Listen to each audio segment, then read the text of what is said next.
Hello and good day, senior high school learners.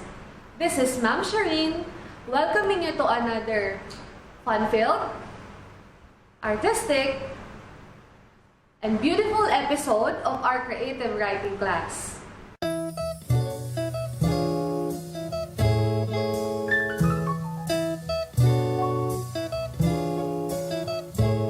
Do you still remember your lesson from the previous episode? Well, let me give you some clues. First clue. Using this technique helps you to reveal your tone and attitude in writing.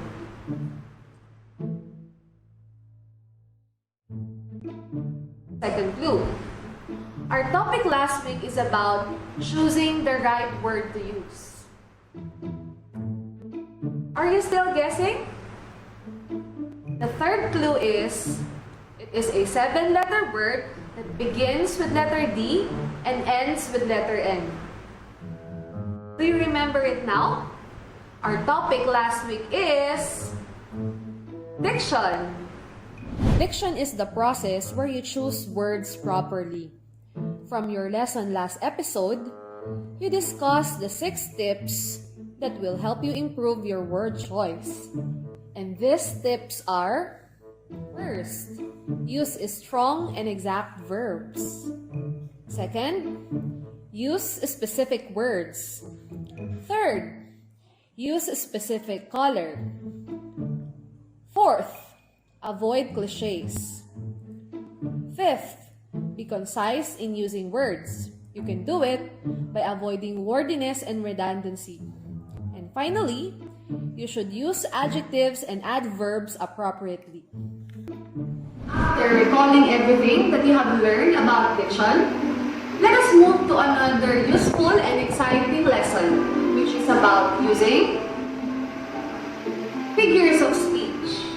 According to C.U. Holman, figures of speech are forms of self-expression that depart from normal word or sentence order or from the common literal meaning of words for the purpose of achieving a special effect. I'm pretty sure that you have prior knowledge about this topic during your previous grade levels. So in this lesson, we are geared up to refresh our memory and use figures of speech towards a more creative expression in our writing. To start with, I am inviting all of you to come with me, explore and describe some scenic spots here in the town of Bungabon.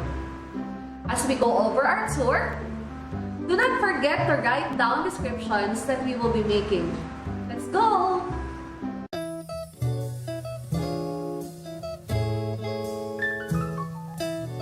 This is our first destination. We are here at Bungabon Welcome Arc, the gateway to Bungabon. Bungabon Welcome Arc is like a majestic door that lets you enter the simple yet wonderful town of Bungabon. The beautiful arc, along with the hectares of onion fields behind it, makes up a perfect view. Yes, Bungabon is one of the largest producers of onion in the Philippines and even in Southeast Asia. It is true that the onion industry is the heart of Bungabon's economy. Did you enjoy our first destination? Let's move to the second one. When you go to Bungabon, you can feel fresh air, the warmth of the sun, and most especially, you can enjoy a good view of the Sierra Madre mountain range.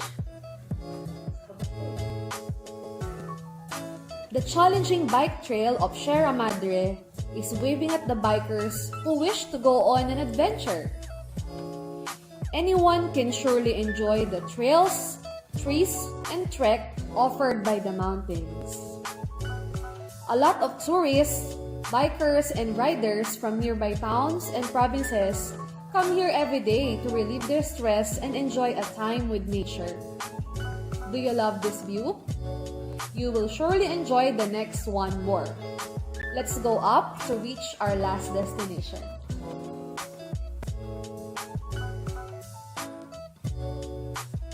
For our last stop, I welcome you to the picturesque Labi Bridge overlooking the Labi River.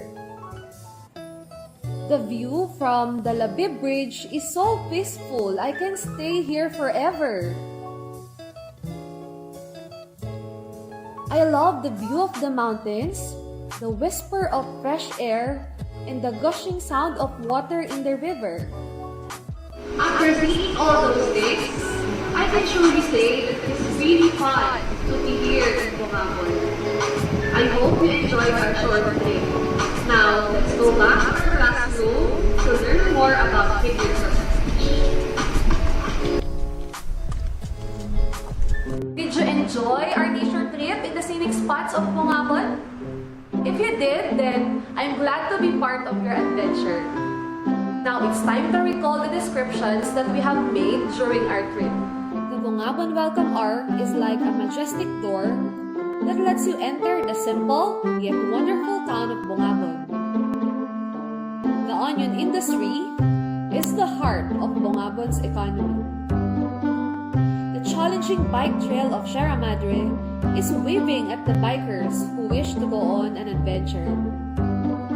Anyone can surely enjoy the trails, trees, and trek offered by the mountains. The view from the Labi Bridge is so peaceful, I think I can stay here forever. I love the view of the mountains, the whisper of fresh air, and the gushing sound of water in the river. There are many types of figures of speech, but in this lesson, the highlight will be on the types that you can start using in your writing. And these are simile, metaphor, personification, alliteration, hyperbole, and onomatopoeia. Which descriptive sentence fits each of these figures of speech? Let's find out. Simile directly compares two objects belonging to different classes. They are usually connected through the use of words like or as. The sentence, the Bungabon boundary arc, is like a majestic door that lets you enter the simple yet wonderful town of Bungabon, shows a simile because it made use of the word like to compare the Bungabon arc to a majestic door. On the other hand, metaphor is a direct comparison of two different objects. The onion industry is the heart of Bungabon's economy is a metaphor because it directly compared the onion industry to a heart. Is everything still clear? Remember that simile and metaphor are both used for comparison. The main difference is simile uses the keywords like or as, while metaphor is a direct comparison. Now let's move to personification. It is a figure of speech in which a thing, an idea, or an animal is given human traits and other personality. In our example, the challenging bike trail of Sierra Madre is waving at the bikers who wish to go on an adventure. Use personification because the word waving is a human action transferred to a bike trail which is non-human. Next is hyperbole. Hyperbole is an unreal exaggeration that no one would believe the statement is true. When we say, the view from Labi Bridge is so peaceful, I think I can stay here forever, we use a hyperbole because of the word forever. Did you understand personification and hyperbole? Do not forget that personification is the transfer of human traits, while hyperbole is an exaggerated statement. We are now on our final set. Alliteration is derived from the Latin word latiha, which means the letters of the alphabet. It is the repetition of the same initial letter, sound, or group of sounds in a series of words. In our sentence, anyone can surely enjoy the trails, trees, and trek offered by the mountains Trails, trees, and trek clearly shows a phrase with alliteration. Let's talk about the last one, onomatopoeia. It is the use of words to describe or imitate a natural sound of a thing. In our example, I love the view of the mountains, the whisper of fresh air, and the gushing sound of water in the river. Onomatopoeia is shown in the use of words whisper and gushing. Keep in mind that alliteration and onomatopoeia are both sound-based. Alliteration is the repetition of initial letters or sounds, while onomatopoeia is the use of words to describe sounds. Did you understand everything? Again, the figures of speech that we have discussed are simile, metaphor, personification, hyperbole, alliteration, and onomatopoeia. Now, it's time to test your knowledge. For our first task, all you need to do is to identify the figures of speech being described. Are you ready? Let's begin! This figure each transfers human traits or personality to things, ideas, and animals.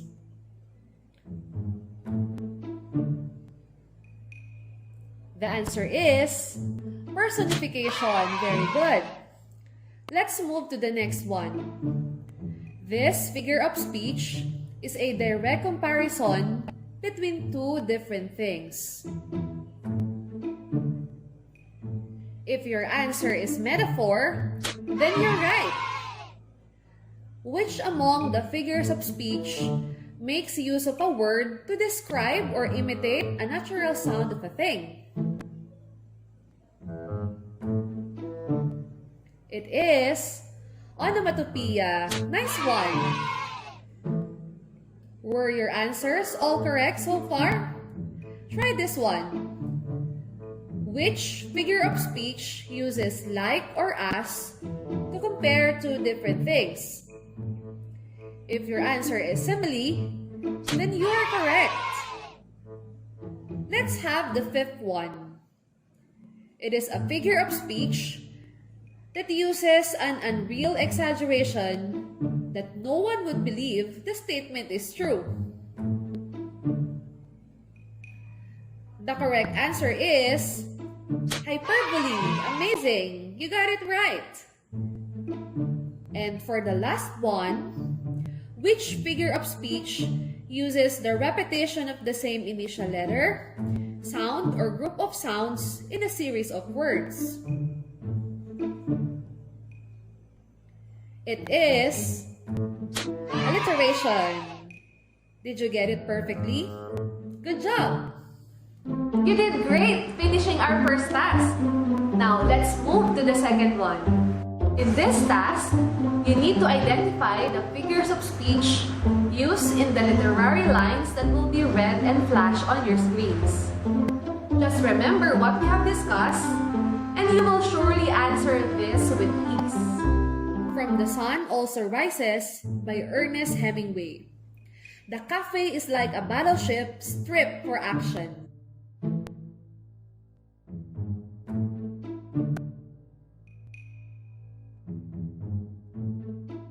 If your answer is simile, then you are correct. From As You Like It by William Shakespeare. All the world's a stage, and all the men and women merely players.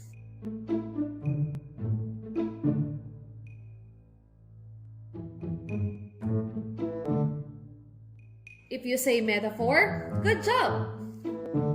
From Have You Got a Brook in Your Little Heart by Emily Dickinson. Where bashful flowers blow and blushing birds go down to drink.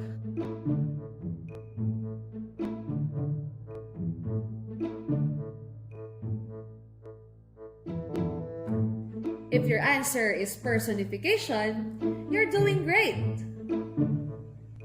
From The Raven by Edgar Allan Poe. doubting, dreaming dreams no mortal ever dared to dream before.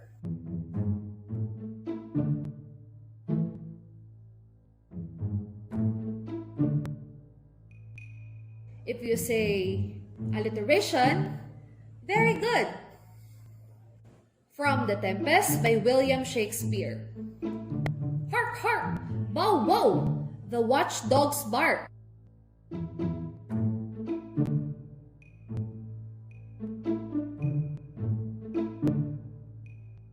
The answer is onomatopoeia. Fantastic! From As I Walk One Evening by W.H. Auden. I love you, dear. I love you till China and Africa meet.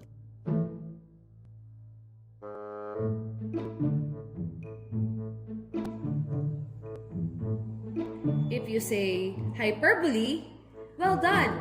Congratulations for doing well on your second task. Now you're ready to use figures of speech in writing your creative work. For your writing assignment, you need to compose a short dialogue between two people using all 6 figures of speech that we have discussed. You are free to choose from these suggested themes. Number 1, love. Number 2, forgiveness. Number 3, family. 4, friendship. And number 5, faith.